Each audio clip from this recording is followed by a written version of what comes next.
Sebenarnya nggak ada target, yang penting sehat dan bisa makan banyak, aman juga larinya, itu paling penting. Tapi karena aku mau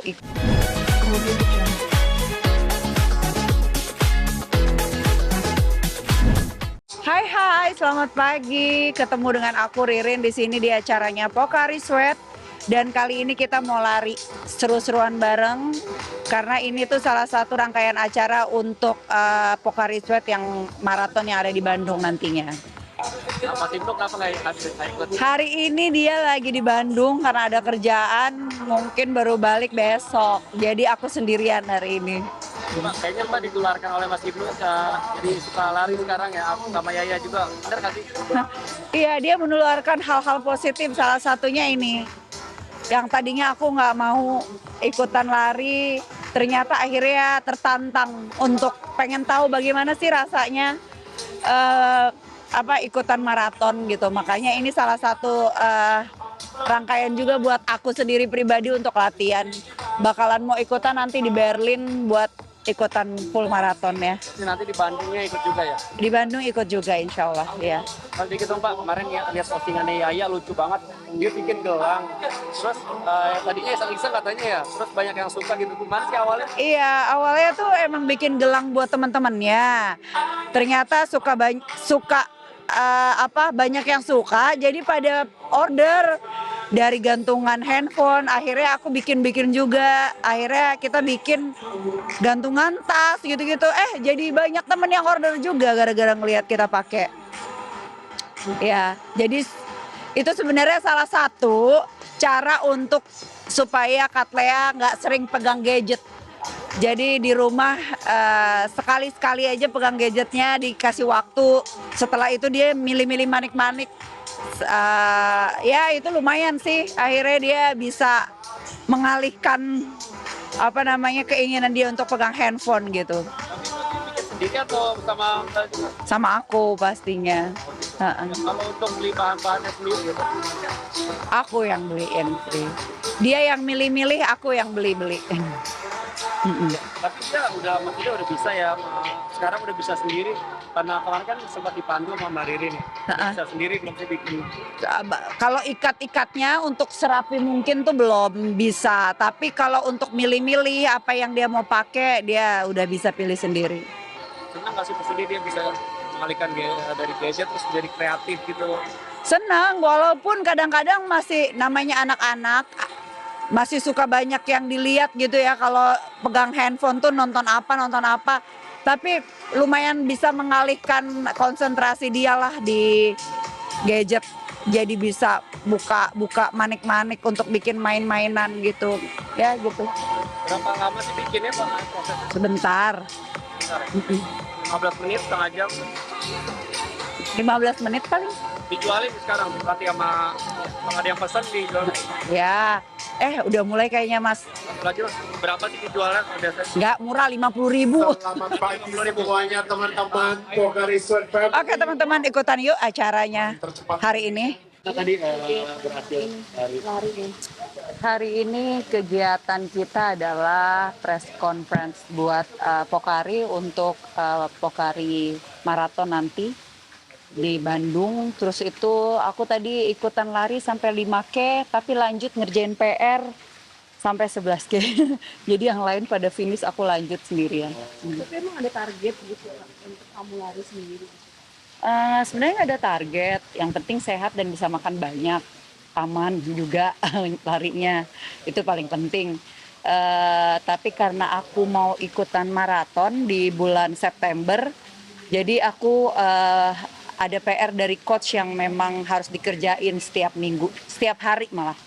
Jadi setiap hari lari gitu ya? Setiap hari lari, ada PR-nya. Kalaupun dalam satu minggu itu mungkin ada 1 atau 2 hari yang istirahat. biasanya kalau hari itu sehari sakitnya berapa sih? Macam-macam sih PR-nya, ada 5K, ada 10K, ada 11 juga. Semakin lama semakin banyak mendekati maraton nanti. Karena aku ini kan ibaratnya bukan pelari, yang baru mulai ikutan lari. Ini adalah maraton pertama aku ya, dibandingin sama yang lain-lain udah lebih dulu. Jadi mungkin aku lebih banyak PR-nya dulu nih, lebih banyak belajar lagi. Apalagi mulainya di umur 42 tahun, kayak telat banget ya. Tapi nggak ada kata telat sih untuk olahraga. Tapi kenapa milih olahraga lari sih kan udah yang lain gitu. Itu dia sebenarnya, aku tuh orangnya sebenarnya bukan tipe yang ikut-ikutan. Nikah sama Ibnu setelah 3 tahun, nemenin dia maraton kemana-mana, baru pas udah 3 tahun baru aku mau tergerak hati aku untuk ikutan. Itu pun bukan karena dipaksa atau diajak, tapi karena aku melihat waktu itu pas nganterin Ibnu di Chicago Marathon, ada seorang ibu-ibu mungkin umurnya kayak 60-an gitu ya. Dia masih kuat lari dan full senyum di garis finish. Terus aku bilang gini, wah hebat banget. Masa aku yang umur 40-an nggak bisa seperti dia. Jadi itu yang membuat aku mau mencoba lari akhirnya. Nah, sampai akhirnya kamu kecanduan untuk membatasi diri biar nggak terlalu capek. Gimana gitu? Iya, makanya harus pakai coach yang benar. Kenapa? Karena kalau kakinya overuse juga nanti takut cedera. Makanya aku pertama kali memutuskan untuk oke, aku mau ikutan lari. Aku minta Ibnu cariin coach karena aku nggak mau asal-asalan juga, karena kan harus benar-benar nyaman dan safe juga buat kita yang baru mulai. Harus tahu bagaimana cara lari yang benar gitu-gitu, stretching dulu segala macam, harus ada pelatihannya juga sih untuk itu. Nggak suka lari bareng itu mungkin rutinitasnya gitu. Dia kenceng banget, jadi kalau lari sama dia aku ditinggal. Jadi aku nggak mau sama dia, soalnya dia kalau peserin agak-agak saya tertekan. Jadi udah duluan aja deh dia gitu. Ya juga katanya mau suka. Iya, ya mulai suka lari. Gara-gara Ibnu pokoknya semua jadi suka lari. Dia membawa menginfluence kita hal-hal positif, salah satunya olahraga ini. Tapi kalau Yaya larinya baru yang kecil aja. Iya. Gimana? Ya, dia pernah sih 5K waktu pas nemenin aku lari. Lumayan, dia lebih kencang kayak dari aku. Namanya anak kecil ya, kayak motorik badannya masih lebih lincah gitu. Itu 5K di Jakarta atau waktu itu di Enggak, di GBK di Jakarta. Belum pernah ikutan maraton, paling enggak latihan-latihan aja gitu. Pak, ini juga kedekatan Dovin sama Yaya juga dipuji sama warganet. Sebenarnya kedekatannya seperti apa sih Pak mereka berdua ini? Seperti yang dilihat di sosial media, tapi itu hanya 80%, 20%-nya mereka deket banget. Di rumah sering ngobrol. Dovin juga sayang sekali sama Katlea. Ya mereka kakak adik yang menurut aku pas lah. Kakaknya cool, adiknya agresif. Jadi kakaknya cuek, adiknya tetap kekeh gitu. Ya Dovinnya nggak bisa ngelak, tetap mereka bisa deket. Alhamdulillah. Semoga akur terus sampai besar. Ini kalau bapak sama ibunya nggak ada di rumah, dia berdua nih bisa saling berbagi. Dovin juga sekarang kan sibuk ya karena udah kelas, dia ada pelatihan juga. Jadi seminggu sekali dia ke rumah, nginep juga di rumah. Paling pas dia nginep aja baru bisa main sama Katlea. Tapi kamu juga sering ngobrol sama Dovin juga gitu kan Kak ya? Ngobrol, iya, ngobrol-ngobrol standar aja gitu. Karena biasa biar dia ngobrol sama papahnya dulu. Setelah dia ngobrol sama papahnya, paling nanya kegiatannya apa gitu-gitu. Ngobrol santai aja. Pas sharing sama kamu juga berarti ya Kak? Sharing juga enggak, cuman paling kalau akunya yang banyak nanya. Karena kan anak-anak zaman sekarang ya, kayak kita yang harus lebih banyak nanya ke mereka gitu. Oke, udah ya. Kedekatan Dovin sama Yaya juga katanya. Aduh, Mbak, udah yang ini udah deh. Udah tahu ya. Makasih banyak ya. Oke. Takut salah. Terima kasih banyak ya teman-teman semuanya udah ngikutin tadi kita lari bareng sama Pocari, terus ada preskon juga dan sekarang udah selesai. Terima kasih ikut keseruannya, sampai ketemu lagi di acara berikutnya. Bye. Kegiatan hari ini untuk membuka preskon Pocari Sweat Run 2024. Sebelumnya tadi pagi lari 5K bareng sama teman-teman Pocari juga. larinya lari santai. Jadi ini kayak sekaligus merayakan kebahagiaan.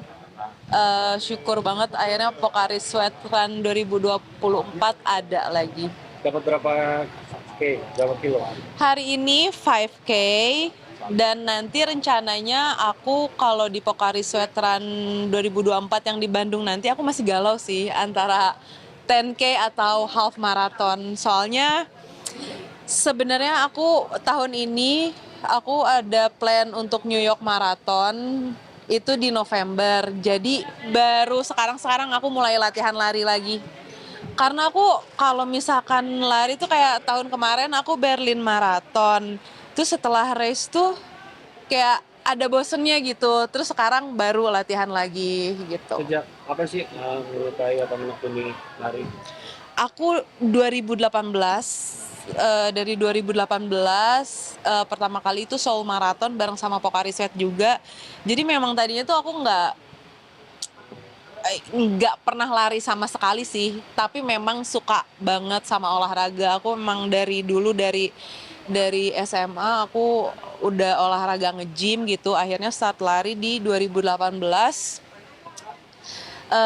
Akhirnya nagih sampai sekarang. Nagihnya tuh karena buat aku lari berasa banget nggak bikin segar ke badan aja, tapi emang kalau aku lagi suntuk, kalau aku lagi kayak nggak enak moodnya gitu, lari tuh ngebantu aku banget untuk naikin mood aku, itu kayak ke mental aku tuh enak gitu. Karena memang kalau misalkan mau lari di luar tuh memang enak lari di pagi hari, jadi mau nggak mau harus bangun pagi gitu. Nah itu tuh rutinitas yang kayak gitu bukan sesuatu yang gampang dilakuin, apalagi aku kayak misalkan tiba-tiba syuting 1 bulan, biasa begadang gitu. Nah mau rutin bangun paginya tuh kayak memang berat gitu kan, ya memang susah, tapi kayak mau nggak mau dipaksa, dan kalau udah nemu cycle-nya kayak gitu, teratur, itu beneran enak banget untuk ngejalanin aktivitas seharian. Dan aku juga kayak tadi ngelihat Pak Sandi rajin lari, lihat deh mukanya kayak fresh banget kan, ke muka tuh juga beda. Berapa intensitas kamu berlari mungkin dalam seminggu berapa kali sih? Tergantung, kalau misalkan emang lagi nggak ada program, aku biasanya kalau lagi lari santai bisa seminggu 2 kali, tapi yang lainnya digabung sama nge-gym, sama olahraga yang lainnya, kadang renang juga. Tapi kalau misalkan lagi persiapan maraton itu bisa seminggu bisa lari 5 kali. Berapa kali? Pernah aku 2018 cedera lutut aku, jadi waktu itu memang aku lagi persiapan maraton, tapi aku lagi sambil sinetron juga. Jadi memang harusnya istirahatnya cukup, tapi waktu itu kebetulan sinetron kayak lagi pulang pagi, terus mau nggak mau harus latihan maraton juga. Jadi waktu itu aku nggak bisa naik tangga, nggak bisa jongkok sedikit. Treatmentnya waktu itu, jadi kalau yang cedera aku ya, bukannya harus istirahat atau gimana, tetap lari, tapi dengan intensitas yang santai, pace-nya nggak dipaksain. Jadi kayak itu istilahnya active recovery gitu loh, kayak diistirahatin tapi tetap lari gitu, larinya lari yang santai. Nah, larinya biasanya di sekitar rumah atau harus di GBK atau di mana sih biasanya kalau lari?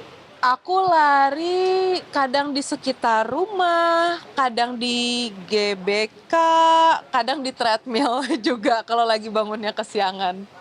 Kamu juga hobi traveler juga nih ya, kayak lihat dari Instagram kamu. Iya, kalau aku emang lagi santai, aku suka jalan-jalan sih gitu. Makanya kalau misalkan lagi jalan-jalan, kalau nggak lagi syuting di luar kota gitu, aku memang orang yang kayak enjoy banget sama pemandangan yang bagus gitu. Apalagi kalau misalkan waktu itu sempet syuting di NTT.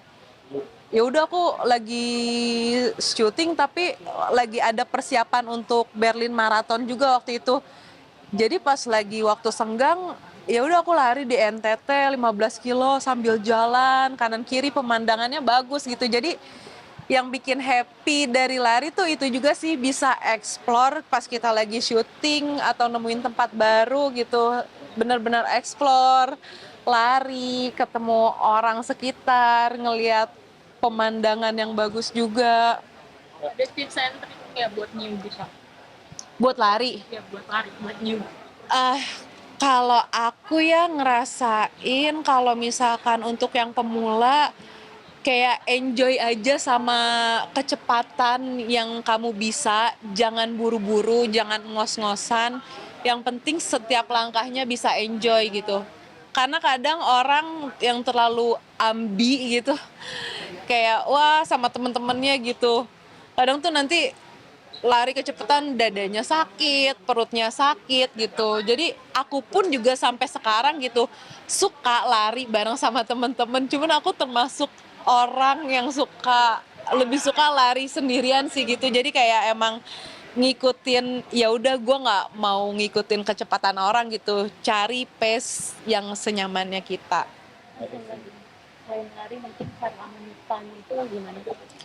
Cara aku me time, ya olahraga macem-macem, terus ngopi, nonton, terus kumpul sama keluarga enggak ya. Ya aku kalau lagi me time tuh ya olahraga, ngopi, makan enak, sama nonton, baca buku, udah sih gitu aja. Tadi sempat baca kata saya Hisham apa namanya sulit dapat pasangan. Wah, Nikah di 2024 nih.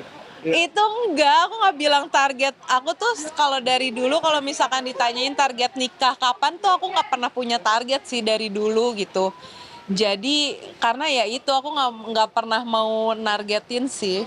Jadi kayak ya udah mengalir aja gitu sedikasihnya. Tapi udah ada belum sih calonnya lagi? Belum ada, Mas mau cariin jodohnya Mas. Yang deketin gitu. Kriterianya pengen seperti apa Kak? Mungkin Kriteria aku nggak ada yang spesifik gitu sih. Nggak ada yang spesifik. Karena kalau misalkan kayak dari history kayak yang sebelum-sebelumnya nggak ada kriteria harus kayak gimana. Yang penting ya nyambung gitu. Terus udah gitu apa ya? Ya yang rajin, orangnya baik, standar-standar aja sih Mas. apa namanya? Untuk sekarang ini belum ada yang masuk Dulu ini mungkin ada yang deketin kamu. apa? Yang deket ada kayak, iya bye Tepi. Ada, tapi ya emang kayak belum ada yang pas aja sih. Dah nanyain jodoh aku kayak bingung. Pengen ini nggak sih maksudnya dari dunia entertain sama dunia entertain atau pengen di luar entertain juga sih? Nggak dibatasin kayak gitu juga sih. Itu. Ini kan juga kayaknya lagi viral juga nih kalau misalnya temennya yang suka ngejodohin temennya sama temen-temen gitu, temen kamu suka ada gitu juga nggak sih? Misalnya yang kenalin kamu ke temennya gitu, yang berakhir pernikahan gitu, ada nggak sih yang begitu temen? Oh temen aku gitu kayak yang dijodohin sama temennya terus siapa ya? Ada kemarin tuh, aduh aku lupa lagi. Dikenalin, oh iya salah satunya, enggak deh. Oh Mila tuh dikenalin sama Feby ya, iya Mila dikenalin sama Feby, terus Enzi tuh dikenalin sama Molen juga ya. Temen aku yang kayak baru nikah siapa ya? Nggak tahu lagi Mbak, aku nggak ngeh gitu. Tapi kalau kamu sendiri ada nggak sih keinginan untuk seperti itu gitu, mungkin dari teman-teman kamu gitu yang kenalin? Nggak ngarep kayak gitu juga sih. Kalau misalkan soal jodoh tuh kayak emang kayak lebih berserah aja sih, kayak menyerahkan gitu. Jadi kayak emang nggak pernah mengharap yang gimana-gimana.